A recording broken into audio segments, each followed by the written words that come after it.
दोस्तों, हम सब की लाइफ में फाइनेंशियल प्लानिंग करना बहुत बड़ा चैलेंज रहता है। अगर कोई पर्सन अपने गोल्स को अचीव करने में फेल होता है तो इसका एक बड़ा रीज़न यही रहता है कि कहीं ना कहीं वो अच्छे से फाइनेंशियल प्लानिंग नहीं कर पा रहा। तो लाइफ में अपने फाइनेंशियल गोल्स को अचीव करने के लिए फाइनेंशियल प्लानिंग बहुत ज़रूरी है। तो आज की वीडियो में हम इसी की बात करेंगे। आज हम फाइनेंशियल प्लानिंग को अच्छे से समझेंगे कि ये होती क्या है, इसके क्या बेनिफिट्स होते हैं एंड उन रूल्स को भी डिस्कस करेंगे जिनको अप्लाई करके आप सक्सेसफुली फाइनेंशियल प्लानिंग कर पाओगे। तो पहले समझते हैं कि फाइनेंशियल प्लानिंग होती क्या है।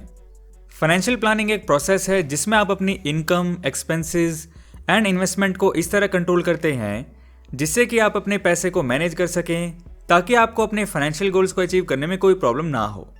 For example, own a house, save for vacation, buying a car etcetera. आपके हार्ड वर्क से कमाए गए पैसे को अच्छी तरह यूटिलाइज करने में फाइनेंशियल प्लानिंग आपकी हेल्प करती है। तो फाइनेंशियल प्लानिंग करने से आपको बेनिफिट्स क्या होंगे, आइए जानते हैं। सबसे पहला बेनिफिट है इट इंक्रीजेज योर सेविंग्स। अब देखिए, बिना फाइनेंशियल प्लानिंग के भी सेविंग्स हो सकती हैं, पर वो हो नहीं पाता है। अगर हुआ भी तो वो उतना एफिशिएंट नहीं होगा। इसीलिए फाइनेंशियल प्लानिंग करने से आप अपनी इनकम और एक्सपेंसेस को प्रॉपर ट्रैक कर पाएंगे और आपका सेविंग अमाउंट इंक्रीज होगा। नेक्स्ट बेनिफिट है स्टैंडर्ड ऑफ लिविंग। जब लोग फाइनेंशियल प्लानिंग नहीं कर पाते और आगे चल के बिल्स और EMI पेमेंट्स और डेट्स बढ़ जाते हैं तो उन लोगों को अपने लाइफस्टाइल से कॉम्प्रोमाइज करके कुछ पैसे सेव करने पड़ते हैं। लेकिन प्रॉपर फाइनेंशियल प्लानिंग से स्टैंडर्ड ऑफ लिविंग इंक्रीज होती है या एटलीस्ट मेंटेन तो रहती ही है। नेक्स्ट बेनिफिट है it prepares you for emergency situations. Financial planning की हेल्प से आप फ्यूचर की इमरजेंसी सिचुएशंस के लिए प्रिपेयर रहते हैं।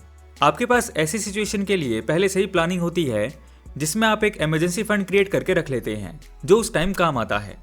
बिना फाइनेंशियल प्लानिंग वाले लोग इमरजेंसी सिचुएशंस में सर्वाइव नहीं कर पाते और ना ही किसी मेडिकल सिचुएशन के लिए उनके पास बजट होता है। अगला बेनिफिट है पीस ऑफ माइंड। अब जब आपके पास प्लानिंग होगी इमरजेंसी सिचुएशंस के लिए एंड फ्यूचर गोल्स को अचीव करने का बजट होगा तो ये आपके माइंड को पीस प्रोवाइड करेगा। फाइनेंशियल प्लानिंग की हेल्प से आप अपने फ्यूचर को लेकर सेफ और सिक्योर फील करते हैं और अपने काम को और अच्छे तरीके से कर पाते हैं। तो आगे हम बात करेंगे कि कैसे फाइनेंशियल प्लानिंग की जा सकती है। लेकिन दोस्तों, वीडियो में आगे बढ़ने से पहले बात करते हैं एक ऐसे न्यू एज इन्वेस्टमेंट ऑप्शन के बारे में जो आपको दे सकता है पैसिव इनकम के साथ साथ बेहतरीन रिटर्न्स। मैं बात कर रहा हूं ग्रिप की, जो इंडिया का सबसे बड़ा अल्टरनेटिव इन्वेस्टमेंट प्लेटफॉर्म है। gripinvest.in वेबसाइट पे जाके आप और मुझ जैसे रिटेल इन्वेस्टर्स अलग अलग फिजिकल एसेट्स में इन्वेस्ट कर सकते हैं जो इंडिया की लीडिंग कंपनीज को लीज पे दिए जाते हैं। बदले में ये कंपनीज एक फिक्स मंथली रिटर्न्स देती हैं। क्योंकि ग्रिप के थ्रू आप लीज कॉन्ट्रैक्ट में इन्वेस्ट करते हैं, इसलिए इस इन्वेस्टमेंट अपॉर्चुनिटी को कहते हैं लीज इन्वेस्टिंग। लीज इन्वेस्टिंग के कई सारे बेनिफिट्स हैं। ग्रिप के थ्रू आप अपनी इन्वेस्टमेंट जर्नी शुरू कर सकते हैं सिर्फ 10,000 रुपीज से, और नीचे दिए गए लिंक से आपको मिलेंगे 2,000 रुपीज बोनस अपनी पहली इन्वेस्टमेंट पे। दूसरा ये कि लीज इन्वेस्टिंग से आपको मिलते हैं FD से 2 से 3 गुना रिटर्न्स। साथ में ये रिटर्न्स मार्केट से लिंक नहीं है, इसलिए यहाँ पर कोई फ्लक्चुएशन भी नहीं होगी।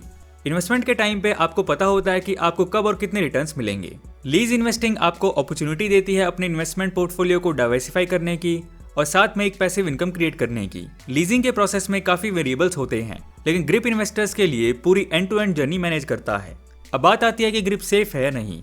तो अभी तक ग्रिप ने लगभग 203 करोड़ तक का इन्वेस्टमेंट रेज किया है अपनी 2 लाख इन्वेस्टर कम्युनिटी से, और इसमें लगभग 44 करोड़ के रिटर्न्स इन्वेस्टर्स को वापस भी दिए जा चुके हैं, और वो भी 0 डिफॉल्ट पेमेंट्स के साथ। ग्रिप प्लेटफॉर्म पे आप ये सारी डिटेल्स खुद चेक कर सकते हैं।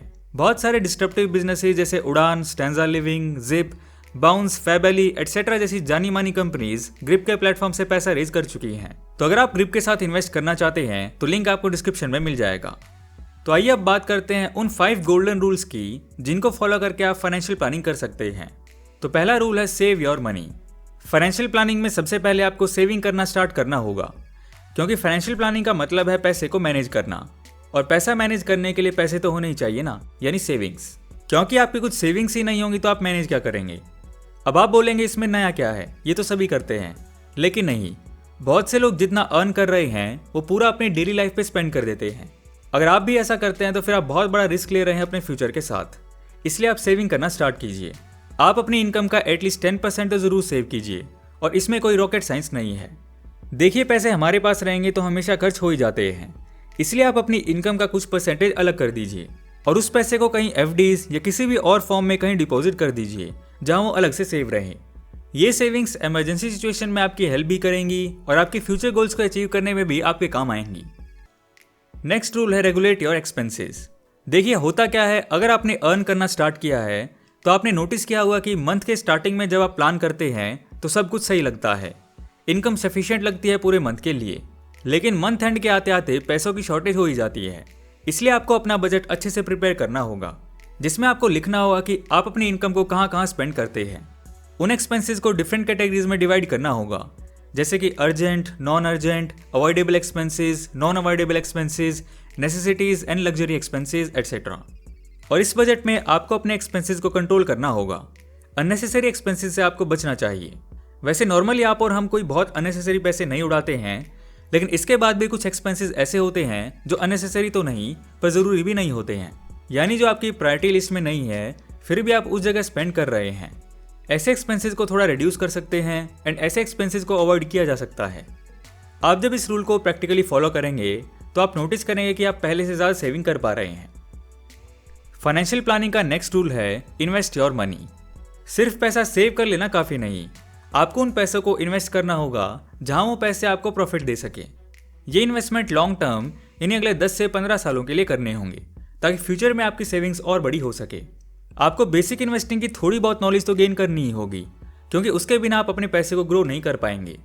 इसमें रिस्क फैक्टर भी इन्वॉल्व रहता है, इसलिए आपको सिर्फ एक ही जगह इन्वेस्ट करने से बचना चाहिए। आपको ये रिस्क रिड्यूस करने के लिए अलग अलग चीज़ों में इन्वेस्ट करना चाहिए। अगला रूल है प्लान योर रिटायरमेंट। कहा जाता है कि जिस टाइम आप पैसे कमा रहे हैं तब आपको उस टाइम के लिए सेविंग्स एंड प्लानिंग करनी चाहिए जिस टाइम आप कमा नहीं रहे होंगे, यानी आफ्टर रिटायरमेंट। अगर आप अभी से अपने रिटायरमेंट के लिए प्लानिंग करेंगे तब जाके एक हैप्पी रिटायरमेंट ले पाएंगे। अदरवाइज कई लोग तो रिटायरमेंट लेना चाहते हैं या एज हो गई है रिटायरमेंट की, फिर भी मजबूरी में काम करते हैं ताकि पैसों की दिक्कत ना हो। मतलब अगर इतने साल जॉब करने के बाद भी उनको इसीलिए काम करना पड़ रहा है क्योंकि पैसे नहीं हैं, इसका मतलब ये है कि जब वो अपनी लाइफ में आपकी स्टेज पे थे तब उन्होंने अपना रिटायरमेंट प्लान नहीं किया था। लेकिन आपके पास मौका है, आपको अभी से स्टार्ट करना होगा। आप इसके लिए किसी भी पेंशन स्कीम में इन्वेस्टिंग स्टार्ट कर सकते हैं। नेक्स्ट रूल है नेवर इग्नोर टैक्सेस। देखिए टैक्सेशन आपकी अर्निंग का मेजर पार्ट है, आप इसको इग्नोर नहीं कर सकते। कई लोग इसको ईजिली लेते हैं या पुश करते हैं कि अरे बाद में पे हो जाएगा, लेकिन आपको ऐसा नहीं करना है। आपको कैलेंडर प्रिपेयर करना होगा जिसमें आप टाइम टू टाइम टैक्स पे कर सकें और इसको अच्छे से मैनेज कर सकें। साथ ही साथ आपको प्लान करना होगा कि कैसे आप अपने टैक्सेस को रिड्यूस कर सकते हैं। आपको ये भी कैलकुलेट करना है कि सैलरी में से टैक्स कट होने के बाद कितना अमाउंट बचेगा, उस अमाउंट के अकॉर्डिंग आपको बजट मैनेज करना है। आप अपने टैक्स को कम भी कर सकते हैं लीगल तरीके से। फॉर एग्जाम्पल जैसे कई सेक्टर्स और प्लेटफॉर्म्स पर इन्वेस्ट करने पर टैक्स की छूट मिल जाती है। टैक्स सेव करने और इन्वेस्टमेंट जैसे डीप फाइनेंशियल मैटर्स पे आप फाइनेंशियल एडवाइजर्स की हेल्प भी ले सकते हैं। दोस्तों वॉरेन बफेट की एक लाइन याद रखिएगा, spend what is left after saving. आपको अभी से फाइनेंशियल प्लानिंग पर फोकस करना होगा, नहीं तो फ्यूचर गोल्स को अचीव करने में या आफ्टर रिटायरमेंट इमरजेंसी सिचुएशंस में सर्वाइव करने में आपको प्रॉब्लम आएंगी। तो दोस्तों आज की वीडियो में इतना ही, मिलते हैं आपसे नेक्स्ट वीडियो में ऐसे नॉलेजेबल टॉपिक के साथ। सो दोस्तों वीडियो पसंद आया तो लाइक एंड शेयर करो यार, एंड नए हो तो इस चैनल को सब्सक्राइब कर लो, क्योंकि मैं ऐसी वीडियोस आपके लिए लाता रहूँगा। And thanks for watching.